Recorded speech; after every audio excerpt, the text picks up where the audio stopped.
आपल्या गंगाखेड विधानसभा मतदारसंघातील माझ्या प्रिय बंधू आणि भगिनींनो सप्रेम नमस्कार। गेल्या काही दिवसापासून आपल्या भागात प्रचंड पाऊस होत आहे।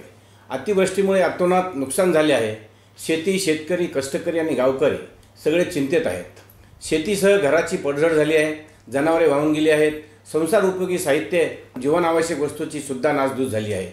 नदी, नाले, ओढे तुडुंब भरून वाहत आहेत, तरीही अद्याप संकट टळलेले नाही। पावसाची संततधार सुरुवात आहे। राज्याच्या हवामान खात्याने पुढील काही दिवसात काही भागात रेड तर काही ठिकाणी येलो अलर्ट दिला आहे। विशेष म्हणजे प्रशासनाने दिलेल्या आकडेवारीनुसार माजलगाव धरणातून 34,000 क्युसेक आणि जायकवाडी धरणातून तब्बल 2,26,000 क्युसेक पाण्याचा निसर्ग केला जात आहे आणि 2,75,000 क्युसेक इनपुट देण्यात आला आहे। त्यामुळे कोणत्याही क्षणी आपल्या गंगाखेड मतदारसंघातील नदी, नाले आणि ओढेच्या पाणी पातळीत मोठी वाढ होण्याची शक्यता आहे। त्यामुळे आपल्या मतदारसंघातील सर्व नागरिकांना, विशेषतः नदीकाठच्या नागरिकांना माझी कळकळीची विनंती आहे की कृपया आपण सर्वांनी रात्री घराबाहेर पडू नये, योग्य ती काळजी घेऊन सतर्क राहावे, तसेच एकमेकाच्या संपर्कात राहून सुरक्षित राहावे।